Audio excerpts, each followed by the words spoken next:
Hello Year 2, it's Wednesday. I hope you have a wonderful day. We're going to go through your timetable for today. So again, we've got our reading comprehension to begin with. So remember, you will need your books or paper. We're going to be doing some more on the lunchbox, the story of your food, then going into our core skills, then into our maths where you'll need your paper or book again, spellings on your paper or in your book, English, quick recap on CC, and then our mindfulness activities. So when you're ready to begin, write Wednesday the 6th of May 2020 in your book, and you can read this little part of the text and read the two questions 13 and 14 and work out the answer. So pause now, read it, work out the answer, and then I will show you how you're going to write them in full sentences. So, number 13, the dough feels like something and something. Number 14, the fresh loaves are sent to. So have a little look. They're your questions you need to be writing in your sentences you need to write in your book, and you need to fill in the answers. When you're ready, we will have a little look together at the answers. Okay, so write two words that tell you what the dough feels like. So this is all about the dough. So we need to pick out where it tells us about the dough. So I'll read it to you. The baker mixes the flour with water, sugar and yeast, turns it into soft, squashy dough and bakes it in a very hot oven. So the dough feels soft and squashy. Can you see that? It turns it into soft, squashy dough. So the two words that are describing what the dough feels like are soft and squashy. So hopefully you've got that sentence. Number 14, where are the fresh loaves of bread sent to? So here, what's our key words that we might pick out? Fresh loaves. So out come fresh loaves of bread ready to send to the shop. So your sentence should be, the fresh loaves are sent to the shops. Hopefully you've managed to find those answers and you got them right. If you did, give yourself a tick. If you didn't, have a little look now at the bit we've underlined and see if you can pick them bits out. Moving on now to our core skills. So again, TT Rockstars, hit the button or practicing in your book, or if you've got any games or timetable books at home, so long as you're having a little practice, that's brilliant. Remember, we've got that battle going on at the moment, so keep going with that. Let's see who can be the champion by the time we're back to school. Pause it now, do your core skills. When you're ready, come back and we will look at our maths. Now, I hope you've got your brain switched on because it's quite a thinker today in maths. Okay, welcome back. Hopefully, you've enjoyed your time doing your core skills and you can see that you're getting a bit quicker with those things. So our learning objective today, can you describe a route using positional language? So on Monday, we looked at left, right, forwards, backwards. So just remind yourself which way is left. Remember, you can use your hands to help you if you want to. If it makes the L, that's left. If it doesn't, it's right. So we had left, right, forwards, backwards.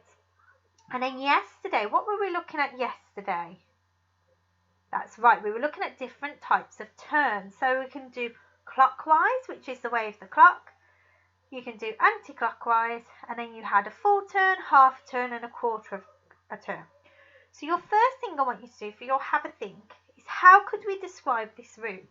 Can you get the ladybird from here to its house? So I've drawn a line that I want you to have a go at coming up with describing the route. So pause it now and see if you can figure out what kind of turns they need to do, what kind of direction the ladybird needs to move in. When you're ready, press play and we'll have a look together. Okay, so hopefully you've had a little look and you've come up with some positional language. So here are a couple of routes. So it could be one step forwards, turn a quarter clockwise. So the ladybird will be turning so it's facing this way, facing down. 2 steps forwards, 1, 2. And then 1 step to its left. Because if, oh, sorry guys, If the ladybird is facing this way, I could just get him to take a step to the left.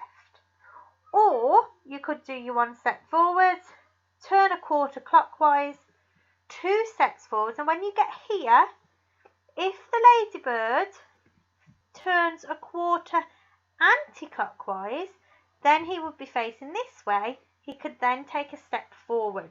So it could be a step left, or it could be turn a quarter anti-clockwise and step forward. So hopefully you can see how we can use all of that language, forwards, backwards, left, right, clockwise, anti-clockwise, a quarter of a turn, half a turn, full turn, to help you with your direction.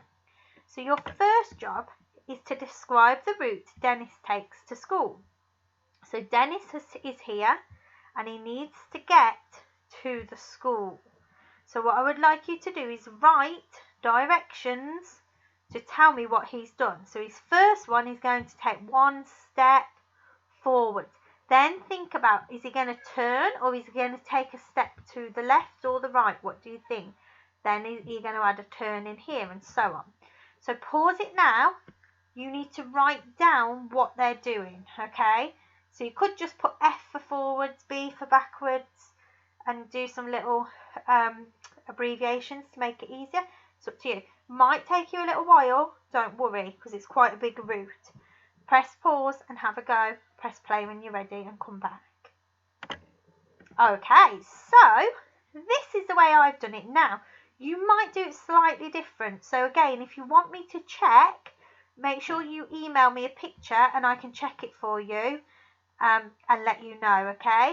So here I did 1 step to the right. So he's still going to be facing this way. He's just took a step to the right. Then I did a quarter turn anti-clockwise. Okay, so he's facing this way. 2 steps forwards, a quarter turn anti-clockwise here. So he's facing this way. 2 steps forwards, another turn anti-clockwise, so he's facing this way, and then step forwards. Okay, quite tricky. It could be a step to the right, could be a step forward. You might have different ones there, so as I said, let me know. If you're finding that tricky, maybe do some positional work, get some objects and have a go at making a grid and doing it with your grown-ups. If you think you're ready for you to secure it, you can carry on. So this time, we've got to look at the directions and we've got to draw the route. Now this is quite tricky. It took Mrs. Mulliner a while to get her head around it, okay? So, here's your little girl. She's on a bike. She needs to go forwards 1 square and then turn left. Okay, so what you might want to do to help you is draw the person. If I quickly just give you a little flash, I turned the bike. So even if it was upside down, it made sense. So let me go back now. Okay, so you're going to follow forward 1 square, turn left. Forward 1 square, quarter turn anti-clockwise. Forward 1 square, make a quarter turn clockwise. Forward 1 square, make a 3/4 turn anti-clockwise, and then forward 3. Okay, and see where she gets to. Pause it, have a go. As I said, if you want to get objects and move it, if it makes it easier, that's absolutely fine, rather than drawing it that way. Okay, right, hopefully you've managed to have a go at that, and we're going to have a look together now. So here, forwards 1 square. So she's gone forwards. She's turned left, so she's turned her bike so that it's going this way now. Then she's stepped forwards 1, and she's done a quarter turn anti-clockwise. So she's now facing this way. So it looks like she's upside down, but really it's just so she's ready to face this direction, okay? It's just so I can show you how she's moved. Forward 1 space, make a quarter turn clockwise. So here, she's moved back this way, so she's facing this way. Then forwards 1 square, and then she's going to make a 3/4 turn anti-clockwise. So she's gone from here, 1/4, 2/4, 3/4, and now she's facing this way.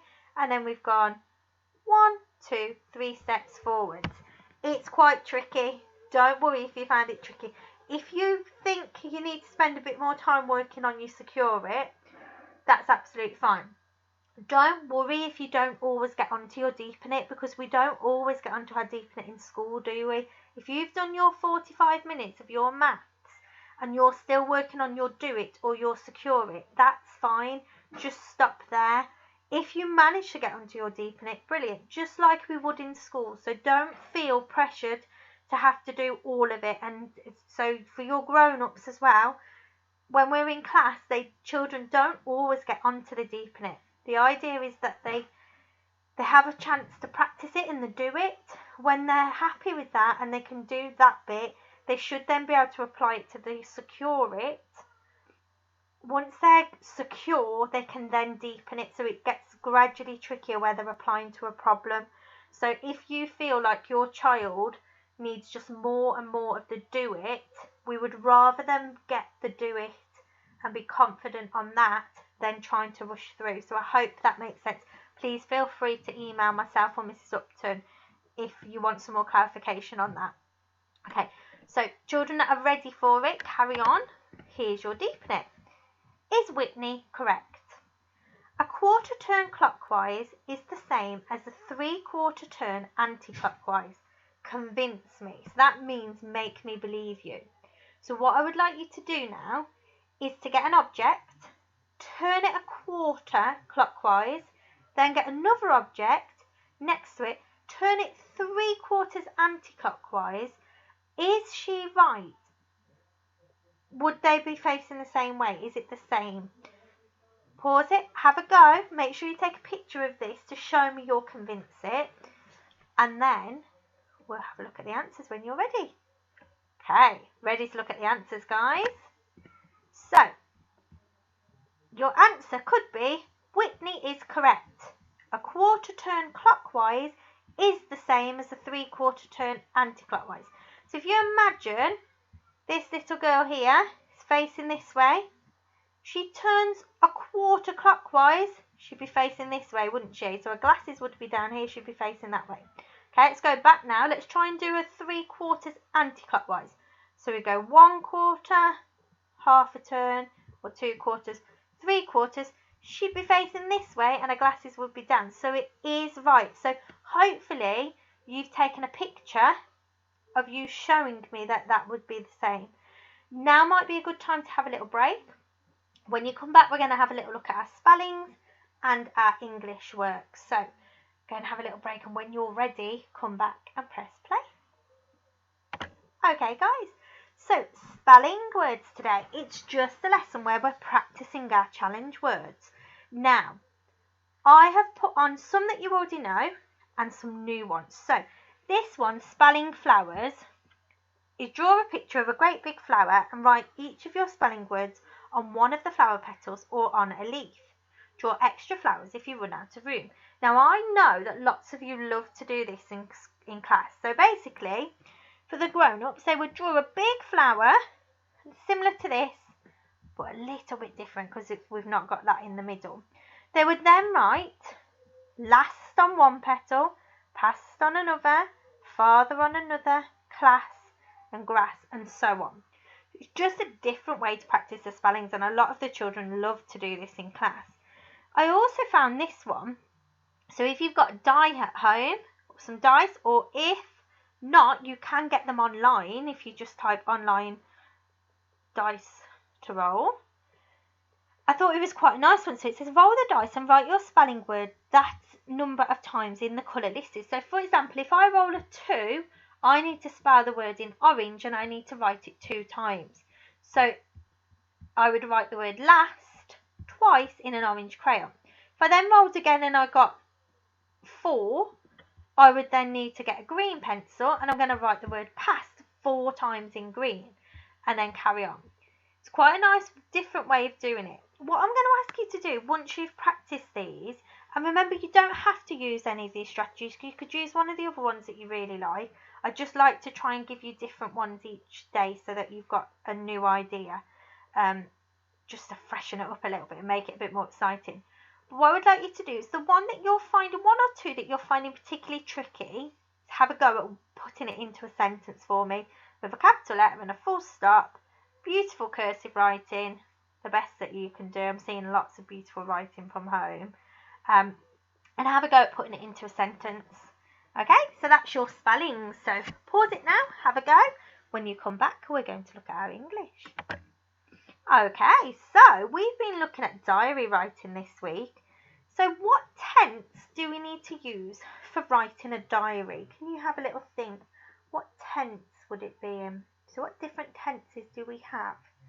So we have past tense, future tense and present tense. How would we write our diary? What do you reckon?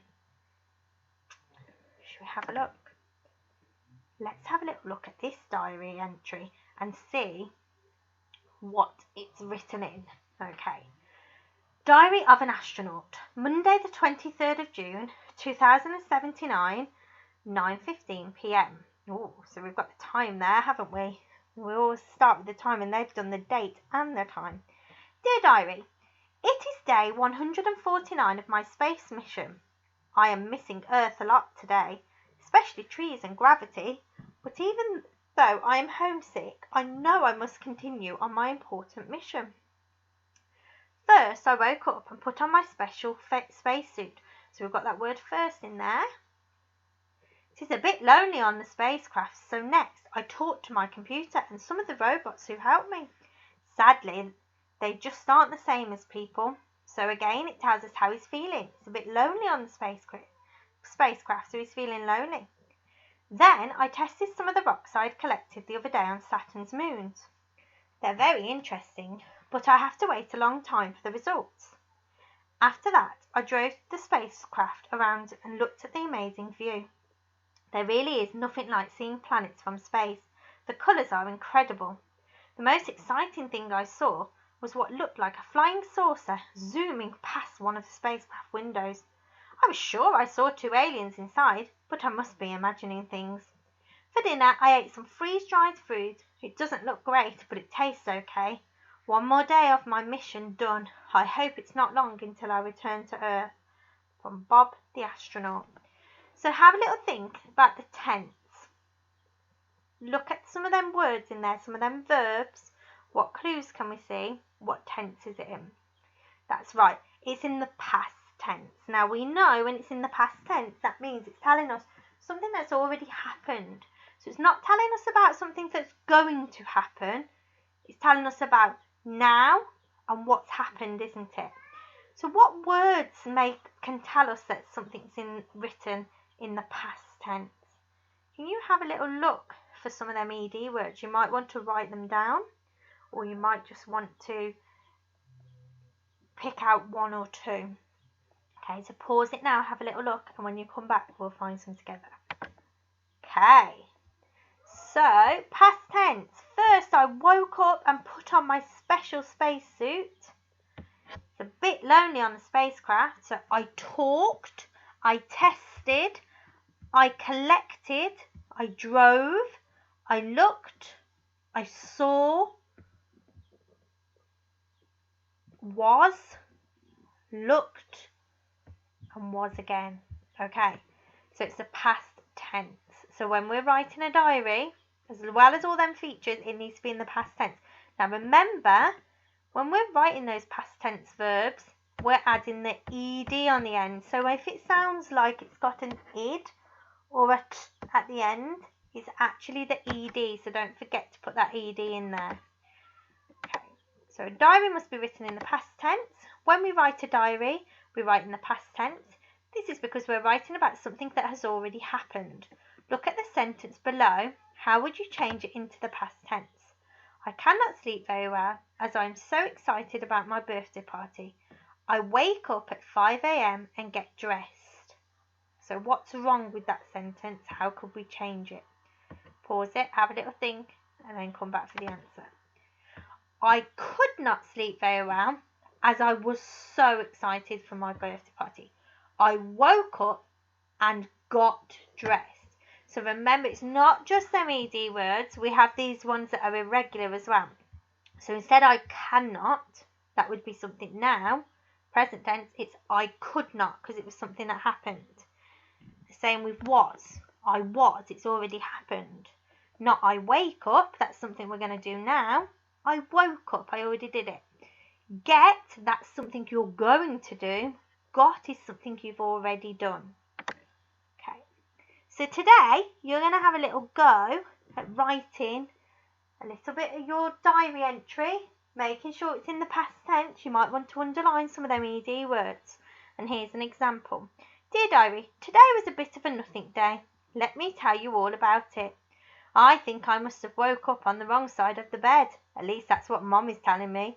I felt bored all day. Everything that Mom wanted me to do was something that I didn't want to do. I just wanted to sit on the sofa all day. So that's what I did.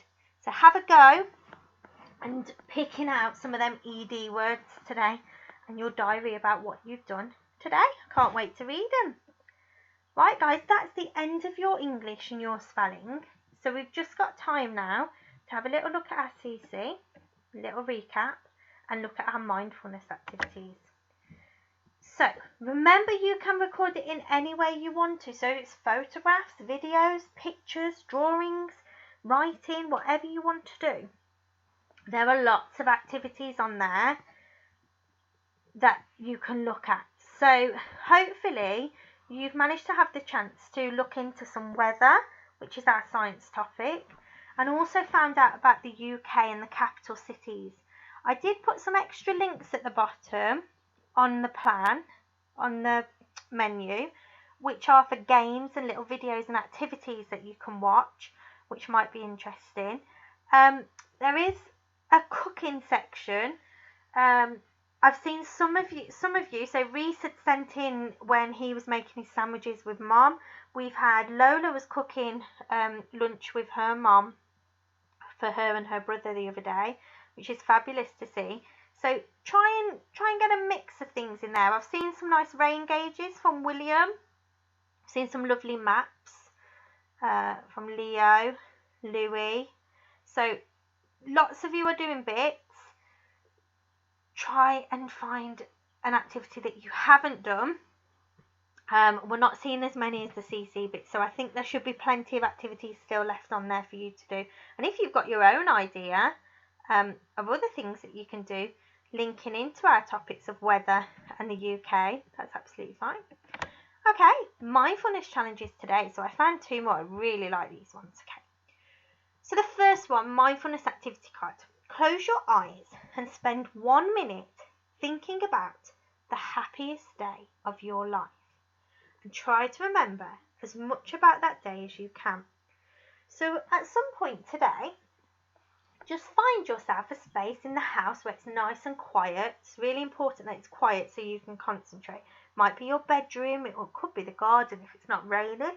It could be just in the living room or playroom, on a beanbag, somewhere where you're comfy. Close your eyes and think about the happiest day of your life. So that might be quite tricky for you at 6, 7 years old, but Mrs. Mulliner might think about her wedding day. So I'm just going to take 1 minute to close my eyes and think about my wedding day. Well, it might be when my little boy Charlie was born. Okay, so it can be anything that's made you happy. It might be nice to then talk to your grown-ups about that. Could be a birthday party that you went to, or one of your birthdays, or when you went on holiday. Now this one I really like. It's called Rainbow Breathe. Okay, so you're going to sit cross-legged with your hands on your knees. So cross your legs, hands on knees. When you inhale, so when you breathe in, you're going to arch your back like this. Can you see the girl in the picture? So she's breathing in, she arches her back and looks up to the sky. So as you breathe in, arch your back and look up. As you exhale and breathe out, you then round your back. So if you look at the next picture of the girl, so you breathe out, your back comes round and you look down. And you're going to do that 7 times. And each time that you breathe in, you're going to be breathing a shade of the rainbow. So red, orange, yellow, green, blue, indigo, violet. Rainbow breathing cleans and brightens your whole body. So it lets your spine act like a wave. Okay, so for example, if you cross your legs now, and I'll do one with you, hands on your knees. When you breathe in, arch your back and look up. So breathe in, arch your back, look up to the sky. And as you breathe out, you are going to think or say the word red, the colour red. So you breathe out, round your back, look down, red. Okay, then you breathe in, arch your back, look up, breathe out, round your back, look down, orange, and so on. I thought that was a really nice one, and especially with all the rainbows that we're seeing around at the moment. I hope you're getting a nice bank of different ones now, and if you've got a favourite mindfulness challenge that Mrs. Mullen has set you, or Mrs. Upton, please email us about it. We'd love to hear about it, and we've had quite a few parents saying how much they're enjoying it, so that's really nice to hear. So thank you for your hard work this week. That's the end of Mrs. Mullen, and it'll be Mrs. Upton tomorrow. Stay safe, enjoy yourselves, and I will hopefully see you soon. Take care, guys. Bye.